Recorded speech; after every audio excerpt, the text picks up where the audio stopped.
Alors, juste pour vous donner un arrière-plan, vous allez mieux comprendre pourquoi je vais parler de tout ça. J'ai eu le privilège d'aller en école de commerce en France. J'ai fait une école de commerce dans le tourisme. Après, je suis allé dans une école de management à San Francisco. Et donc, j'ai travaillé dans le monde du tourisme aux États-Unis pendant une dizaine d'années. Et je suis revenu en France il y a à peu près une vingtaine d'années. J'ai été totalement excité par mon travail. J'adorais ce que je faisais. Je voyageais dans le monde entier. Et j'étais plutôt bon à ce que je faisais. Mais c'est vrai que mon ambition m'a aussi rattrapé, puisque à un moment, je me suis aussi un petit peu perdu dans tout ce que je faisais, dans le succès. Et la réalité m'a rattrapé, c'est qu'un jour, ma femme m'a fait comprendre que c'était soit elle, soit mon travail, mais que ça n'allait pas être les deux.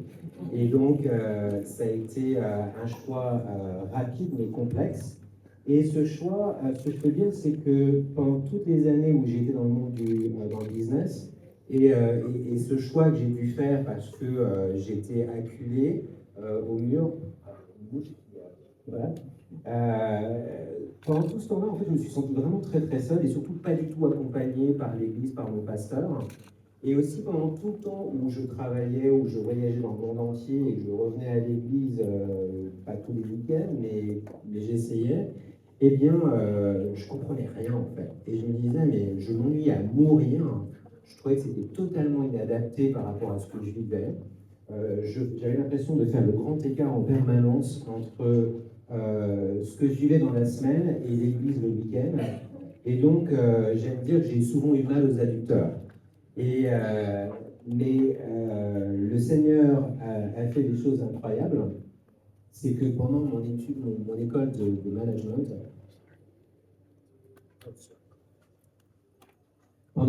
management, en fait, je suis devenu croyant. Et j'ai beaucoup aimé ce que vous avez dit ce matin quand vous parlez du Brésil. Vous n'êtes pas allé au Brésil. Moi, j'ai jamais eu le désir, j'ai jamais rêvé d'être pasteur de ma vie. Et j'ai jamais imaginé un jour que j'irais faire des études de théologie. Enfin, franchement, ça ne m'intéressait absolument pas. Et le Seigneur m'a appelé à faire des études de théologie. Je suis devenu pasteur, j'ai été pasteur de 2 églises. Et donc, parce que j'avais vécu des choses assez incroyables dans le monde du business, où je me suis vraiment pas senti du tout à ma place dans l'église, où je trouvais que c'était tellement inadapté par rapport à ce que je vivais, je me suis dit, si un jour je suis pasteur, je ne vais pas faire les choses pareilles. Alors donc, je suis un pasteur un petit peu différent, parce que c'est vrai que je suis très branché le monde professionnel. Et j'ai été pasteur d'une église au nord de Paris, à Senlis. J'ai vu cette église tripler en l'espace de 6 ans. J'ai vu l'église de Vitré doubler en l'espace de 7-8 ans. Et c'est pas parce que c'est moi, mais c'est tout simplement parce que je crois que j'ai une approche du ministère un tout petit peu différente du pasteur classique ou de l'église classique. Je pense que vraiment l'église a des choses à faire, des choses à dire. Alors donc, on m'a posé quelques questions. Comment accompagner les professionnels dans leurs défis? Alors je pense que dans l'église, déjà, il faut que le professionnel il trouve sa place et qu'il se sente compris. Et pour se sentir compris, il faut passer du temps avec eux, il faut comprendre leurs problématiques. Et donc je pense que c'est vraiment important dans l'église d'avoir un espace d'écoute et de discernement. Écouter sans jugement les préoccupations professionnelles, aider à discerner les décisions importantes, les changements de carrière, les conflits dans le travail, le leadership, l'équilibre de la vie, et savoir accompagner dans la prière lorsque la personne le souhaite. Je pense que c'est aussi intéressant d'aider les professionnels dans nos églises à intégrer la foi et le travail, donc je ne vais pas développer, on en a beaucoup parlé aujourd'hui. Aider aussi les professionnels dans les défis éthiques, par exemple discuter des dilemmes professionnels, la pression sur le résultat, la corruption parfois, la discrimination, la confidentialité. Je me souviens quand j'étais vice-président des ventes pour une grosse société américaine, et je ne vais pas la citer, la présidente me dit un jour, elle me dit, tu sais Patrice, peu importe ce que ça prend, je veux que tu me ramènes le contrat. Et en l'occurrence, entre parenthèses, même s'il faut coucher. Et comment vivre avec cela? Comment gérer ça dans sa vie quand j'étais marié, père de famille, chrétien, et en même temps, je savais que je devais absolument ramener ce contrat au bureau. Explorer aussi les principes bibliques qui peuvent éclairer les choix sans imposer une réponse unique. Et donc, je pense aussi que l'Église doit soutenir les responsables et les dirigeants, accompagner les managers confrontés à des décisions difficiles quand il y a des plans de restructuration et que dans les ressources humaines, j'ai un ami à moi qui était dans mon église à Senlis et qui est tombé dans l'alcool. Il a fini par divorcer. Pourquoi? Parce qu'il était incapable de gérer dans sa tête eh bien, le plan de restructuration qu'on lui imposait. Je pense aussi au licenciement, comment les aider, les encourager. Je pense qu'il est important aussi d'encourager un leadership fondé sur l'humilité. Il y a beaucoup de leaders, malheureusement, qui sont remplis d'ego et d'arrogance et qui détruisent tout sur leur passage. Je pense qu'il y a apprendre à développer la responsabilité et le souci des personnes, aider à gérer aussi le poids de la responsabilité et la solitude du leadership. Plus on arrive au sommet et plus on se sent seul. À qui tu parles en fait? À qui tu peux être vulnérable? À qui tu peux partager tes problèmes? Je pense que l'Église aussi a un rôle à jouer dans la prévention de l'épuisement. La Bible nous dit beaucoup de choses sur le sabbat, sur gérer son temps, gérer son énergie, toutes ces choses-là. Donc je pense qu'on peut dire des choses là-dessus. Créer aussi une communauté de soutien, on en a beaucoup parlé. On parle beaucoup de réseaux, de network. Mais je pense que dans les églises, il y a plein de professionnels et si seulement on pouvait se réunir pour s'encourager les uns les autres, prier les uns pour les autres, ça nous aiderait énormément. Je sais que moi, un truc que j'aimais beaucoup, c'est couper ma semaine par l'étude biblique ou la réunion de prière à l'église. J'attendais qu'une chose, le dimanche soir, c'est de retourner à l'église pour prier ensemble. Et c'est ce qui m'aidait à tenir dans les moments compliqués, le lundi, le mardi, le mercredi. Je savais que le mercredi soir, j'allais retrouver mes frères et sœurs en Christ et ça m'a beaucoup, beaucoup aidé. Je pense que l'Église aussi peut former et enseigner sur les thématiques pertinentes. C'est vrai qu'il n'y a rien de plus ennuyeux que de s'asseoir un dimanche matin et d'écouter un message où tu comprends rien de ce qui est dit, quoi. Ça, c'est pas du tout adapté à ta vie.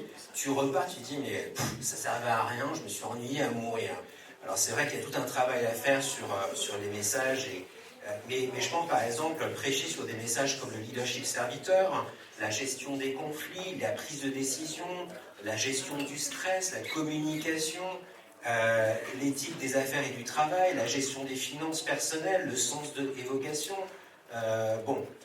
les relations interpersonnelles, les addictions. Je connais tellement de monde, tellement de gens qui souffrent de l'alcoolisme, même de la drogue, parce qu'ils sont incapables de gérer ce qui se passe dans leur tête. Tellement le stress est énorme. Et vous savez quoi? Dans le management, dans le leadership à très très haut niveau, vous avez des gens qui sont totalement perdus à l'alcoolisme et à la drogue. Pourquoi? Parce qu'ils n'arrivent pas à gérer leurs émotions, ils n'arrivent pas à gérer le stress. Et nous, l'Église, on a des choses à dire là-dessus. Mais on n'est pas là, parce qu'on ne sait pas les comprendre. Prier pour les professionnels, je pense que c'est important aussi d'accompagner les périodes de transition, la perte d'emploi, c'est terrible quand quelqu'un perd son emploi. Les reconversions professionnelles, la création d'entreprises, un jeune créateur, un jeune qui se lance, passe par toutes sortes d'émotions. Je pense qu'il y a aussi le départ en retraite. Combien de gens n'ont jamais préparé leur retraite? Et pourtant, ces gens-là, on pourrait les utiliser dans nos églises. Ils ont tellement de choses à nous apporter. Et je pense aussi à l'expatriation ou au retour dans le pays parfois. Des fois, des jobs nous envoient à l'autre bout du monde. Mais comment tu fais quand tu reviens au pays, quoi? Comment tu fais quand tu reviens en France? Il y en a, ça leur prend 1 an, voire 2 ans pour se réhabituer à la France.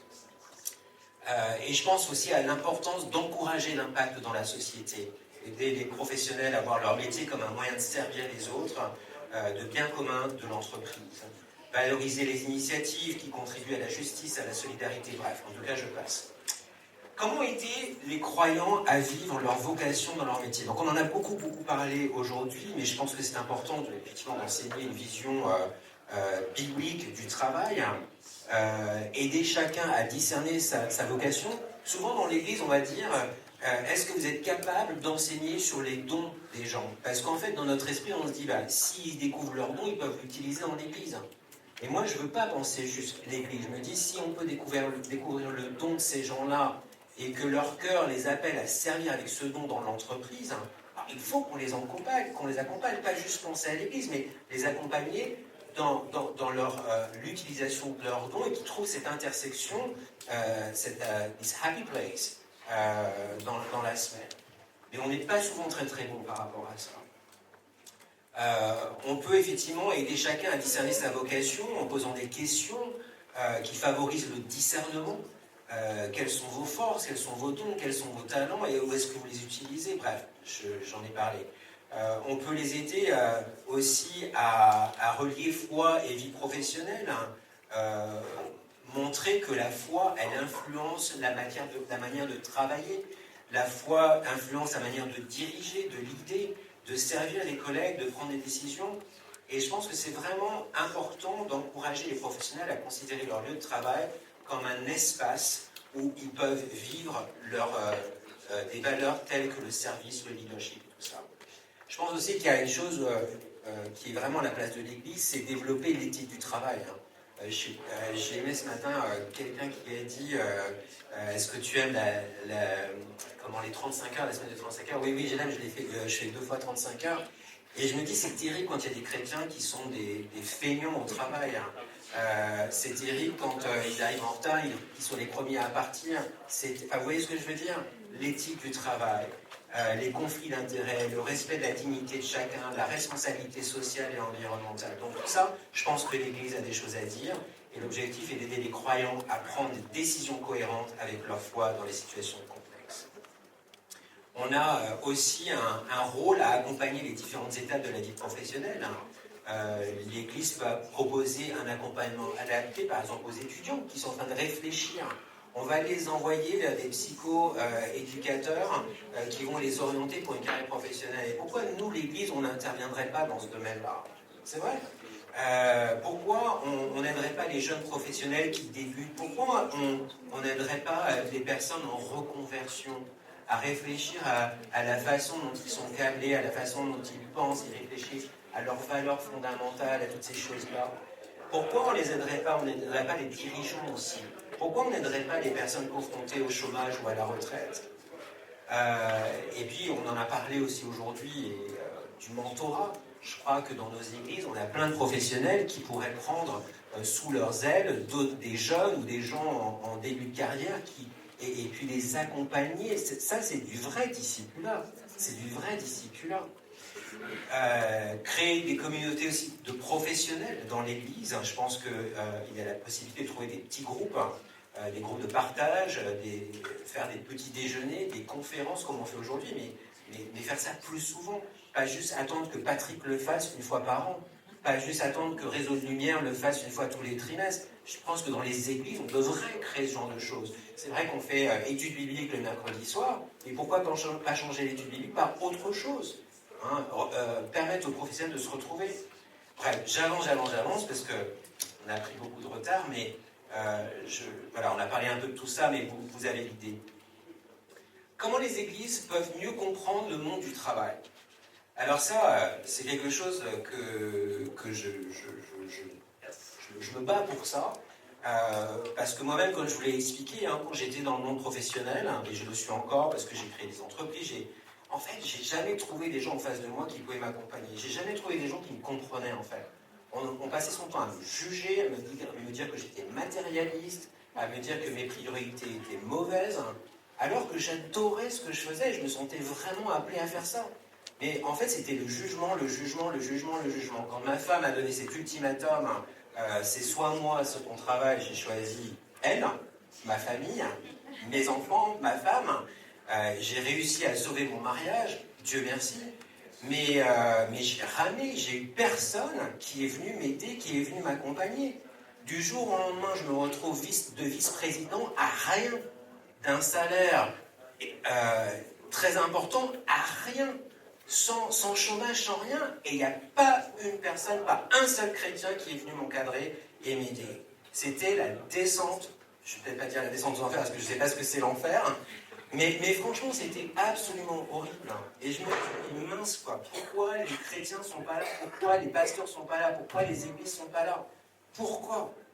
Et par la grâce de Dieu, et je remercie le Seigneur, et je remercie quand même des gens qui ont prié pour moi, je m'en suis sorti, ma femme s'en est sortie, mes enfants sont tous normaux.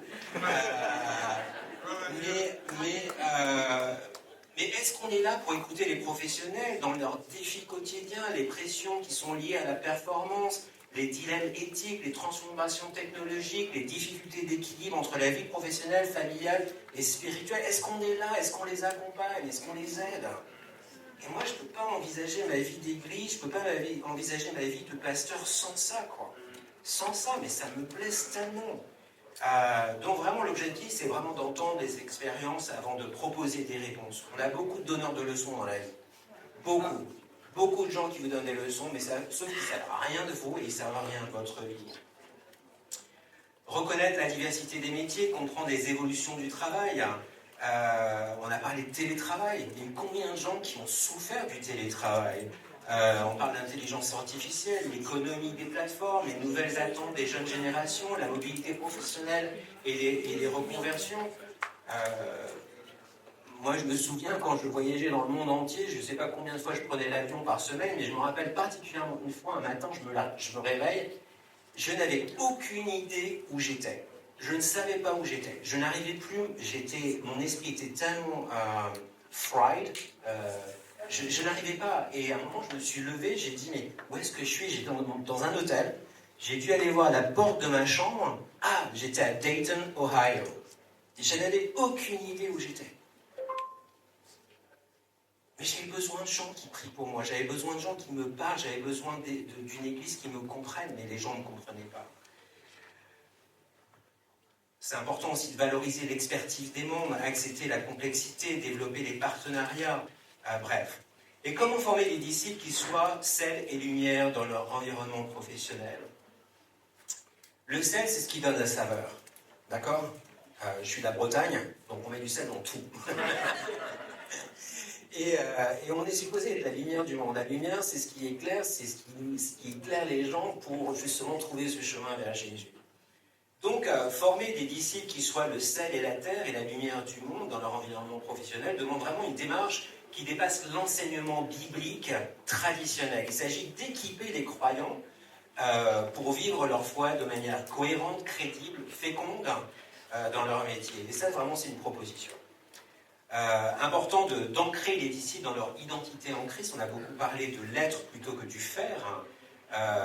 Avant de transformer leur environnement, les croyants doivent comprendre qu'ils sont en Christ.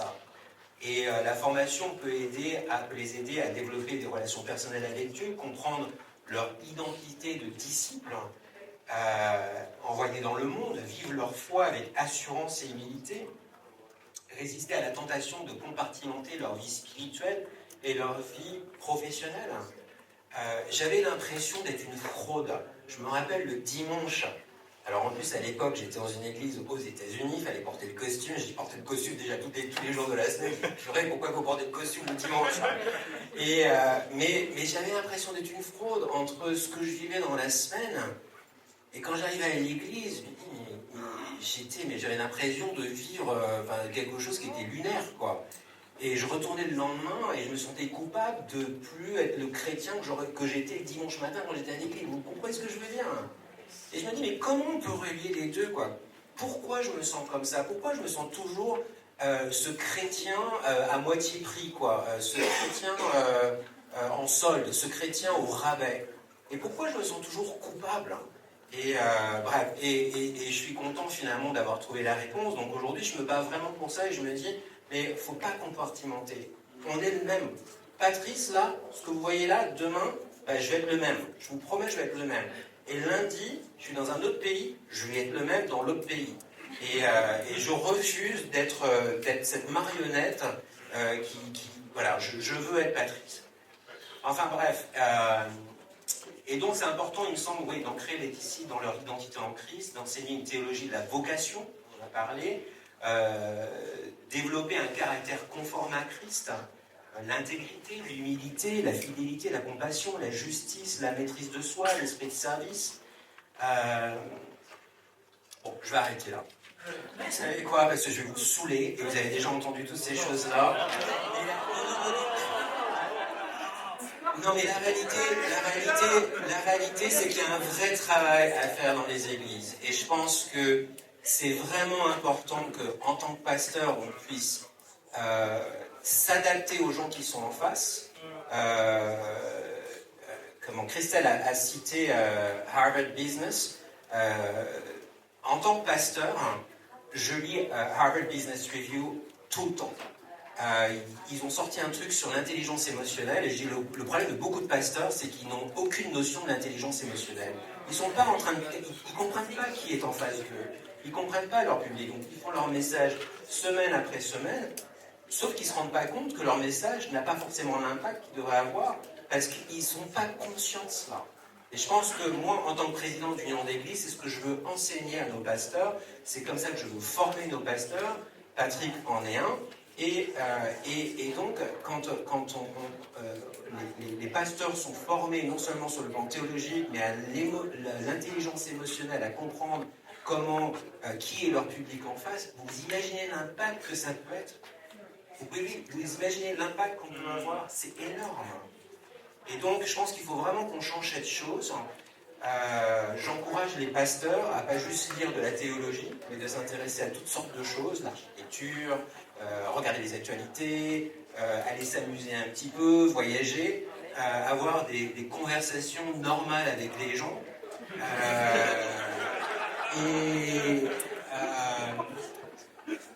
Quand j'étais, alors je sais que comment Patrick m'a parlé de ça ce matin, je pense qu'il voulait vous le dire, mais quand j'étais pasteur de l'église de Senlis, en fait il y avait beaucoup de professionnels à Senlis, c'est au nord de Paris, et on était juste à côté de l'aéroport Charles de Gaulle.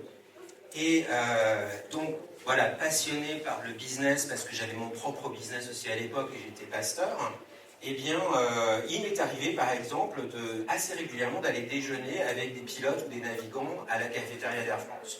Ils m'invitaient, ils me filaient un badge, je mettais ma voiture au parking Air France et j'allais manger avec eux. C'était super, parce qu'on parlait de leur boulot, on parlait de leurs trucs, ce qui leur arrivait dans les avions, et c'était chouette, mais on avait cette relation. Je me rappelle un chef d'entreprise qui devait virer plusieurs personnes dans son entreprise, et il me dit écoute, j'ai un conseil d'administration, ça va mal se passer, ça va être compliqué, est-ce que ça ne te dérangerait pas de venir, tu t'assois, tu dis rien. Alors, dire rien, c'était compliqué, mais il voulait juste que je sois là, que je ne dise rien, mais il voulait juste le soutien de son pasteur. Et j'étais là.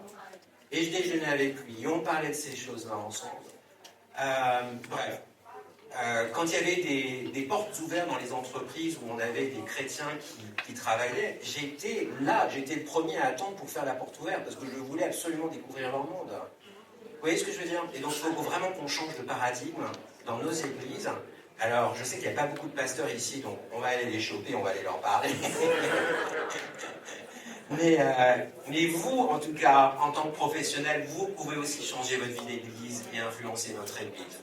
Et effectivement, ce que propose Proactif, c'est un programme mais excellent pour les églises. Ça change complètement les mentalités.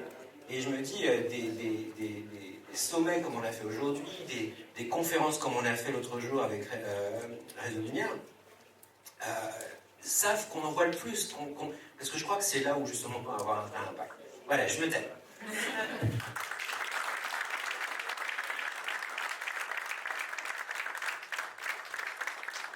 Merci Patrice.